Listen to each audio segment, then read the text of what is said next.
Everyone on my mom's side of the family loves animals, especially dogs. And then there's my dad, who just hates all animals. Blah, there's no point having an animal. Blah, animals are stupid. So, my dad gave my mom an ultimatum when they got married, or I guess maybe when they moved into the house that I grew up in. It's either me or a dog. For my 9th birthday, I got a dog. When someone meets my family, they inevitably ask, "How are you, you?" Why is that, you ask? Have I got a story for you?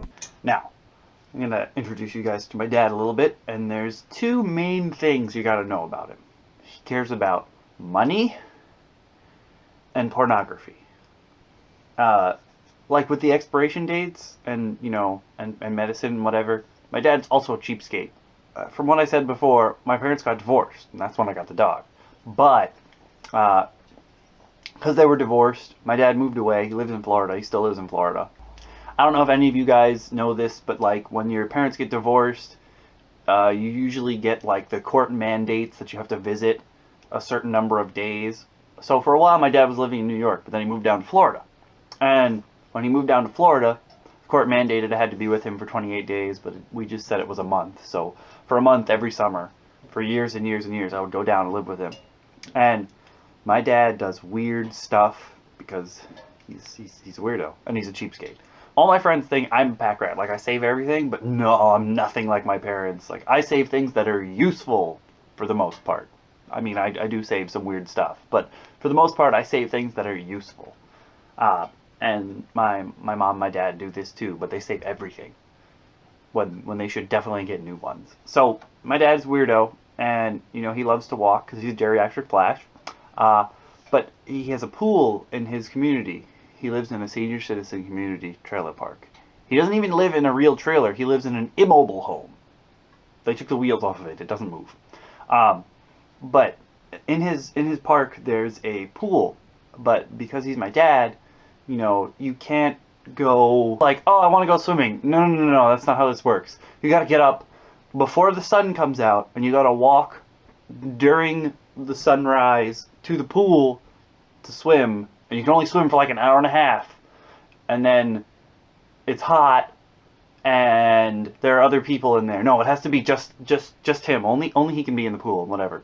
So we go, and me, I don't sleep on a normal person's sleep schedule. I sleep at like 2, 3 in the morning, 4 in the morning, 5 in the morning. So when he gets me up at crack of dawn, I'm dead. There's nothing going on in here. And this one visit, my family still makes fun of it. It was the best. My dad doesn't get mad about things, but I've made him mad on maybe 4 occasions in my entire life, and this was one of them.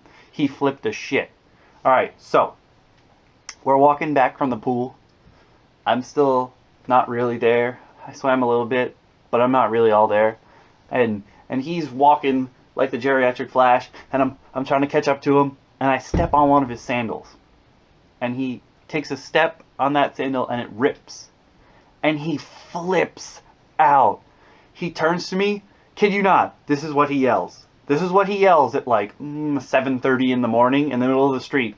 He turns around to me and he goes, he's like panting with rage, and he goes, I've had these shoes for 50 years! You come for a week and you break them! And he wouldn't talk to me for like the whole rest of the day because I broke his 50-year-old sandals. This is a true story. I'm not making that up. This is something that actually happened to me. So, let's get back to my dad's cares, the money and the pornography. He will do anything to save a buck. I'm talking anything. Alright, when I was little, this is just a small smattering of the things that he would make me do to save a buck. We go to McDonald's. You know how McDonald's has those 99-cent ice cream cones that are like this big? And they have like a dollop of ice cream on them? Well, instead of paying the 99 cents, he would make me go into the playroom of our local McDonald's and put all the balls back that kids had knocked out of the ball pit, put them all back, and then he'd take me up to the counter, and he'd be like, hey, my son cleaned up your ball pits. You better give him something. Like, a 99-cent cone? Come on now. And it wasn't like he did that once or twice. No, that was a thing. Like, if you want a dessert at McDonald's, you were going to put those balls back in the pit. I mean, I guess he was instilling values, but really, no, he was just being a cheapskate. Like, the ultimate cheapskate. And we had to do a lot of walking to earn things. He would trick me into walking places, because he can't drive, so we have to walk everywhere. And the bus costs money, even though for a really long time in my childhood, I remember he had one of those books that you get. He had one of those books that had the mascot of the bus company on it, and you could give it to the bus driver and it would give you a free ride. And he had like hundreds and hundreds of those books. I don't know where he got them, but he got them. But we couldn't take the bus because that costs money anyway, so we would just walk everywhere. And like, I was a little kid. I shouldn't have been walking where I walked. Like, one time he was like, let's go to the arcade, and he made me walk to the arcade. The arcade was, I just looked it up, it was 4 miles away. Now, when you're like 10, 4 miles is a long walk.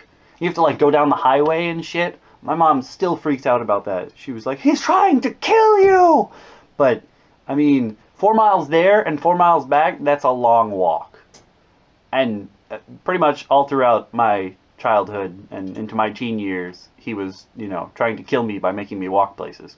We had to walk. One time he was like, if you walk with me to the store, when we were down in Florida, if you walk with me to the store, I'll get you a toy. And I was like, whatever. And we get there. He literally bought me a 99-cent toy. Like, it was one of those small Lego sets that had like 6 pieces. That's what he got me. I had to walk 4 miles there and 4 miles back. And it's just like, I don't want to walk. And sometimes, like, because he's cheap, we would go to the VFW, which is across the street from his trailer park, Veterans of Foreign Wars place. And if you're a veteran, on Sunday, you can get, like, pretty much all you can eat for, like, $5. Or something like that. I don't remember the thing. I wasn't paying attention much. But, because it was freaking crack of dawn, waking me up to eat. I don't do well. I'm not a morning person. If you haven't guessed that already, I don't know where you are, but I'm not a morning person. So we eat all you can eat, and then he wants me to walk like 6 miles to get like groceries and shit. And we go there, and I don't know if any of you have ever tried to walk long distances right after you've eaten, but it's a very unpleasant experience. And by like mile 3, I'm ready to puke. And he was so mad at me that day because he had to call someone for help. Because I couldn't walk anymore. No, I was about to spew everything that I had eaten. And I just looked up at him. I remember we were sitting in front of a bank, and I was like on the sidewalk with my head down, trying not to puke everywhere, and I was rocking back and forth, and I was like, you gave me the biggest breakfast. The biggest breakfast I have ever eaten in my life, and then you expect me to then you expect me to walk? What kind of person are you? And it was just, it was a fun day all around. Yeah. So his other interest is pornography, or I guess just boobies, I don't know. But he's the kind of person that keeps their porno collection, and like, I mean like VHS tapes, because he's old. He keeps his porno collection in the living room. Like, my little cousins were coming to visit one time, and my uncle called him and was like, can you put your stuff away? Like, in the living room? Can you put that away, please? He was like, no, it's where I keep it. It's my collection. And we were like, ugh, ugh. And, you know, one time, he's got a lot of nude aerobics DVDs. No, VHS tapes. And one time I was like, there's a lot of them. I should just watch one of these. They're really boring. I thought that there would be something sexy in it. No, it's literally just people doing aerobics naked. Like, oh, that's cool. And I don't know if this is true or not, but I've heard that once he got married to my mom, his mother bought him a subscription to Playboy.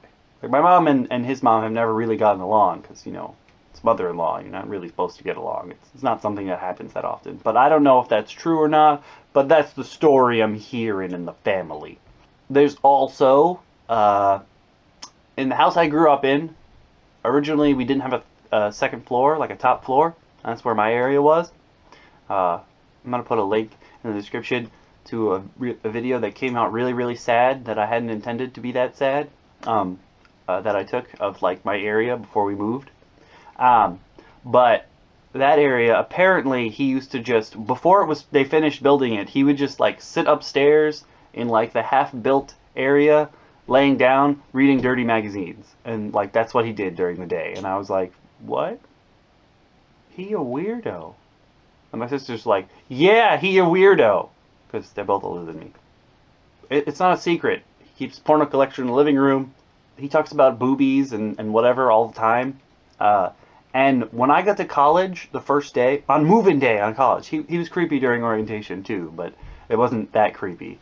So freshman year, I move into my dorm, and the way it's set up is like is boys, and then is girls. And when he's helping me move in, he's just looking out the door, and I'm like, what are you doing? And he goes, man, I don't know how you get any work done. And I'm like, what do you mean? He's like, if I lived here, I'd just have the door open. I just watch. And I was like, what? He's like, they're going in and out of the bathroom all day. I mean, I would just watch them, wait for them to, take showers and shit. And I thought that was going to make it so I never made a friend ever in college. I'm so glad nobody heard him. He's such a creeper. He's not the only creeper in my family, though. But that's a story for another day.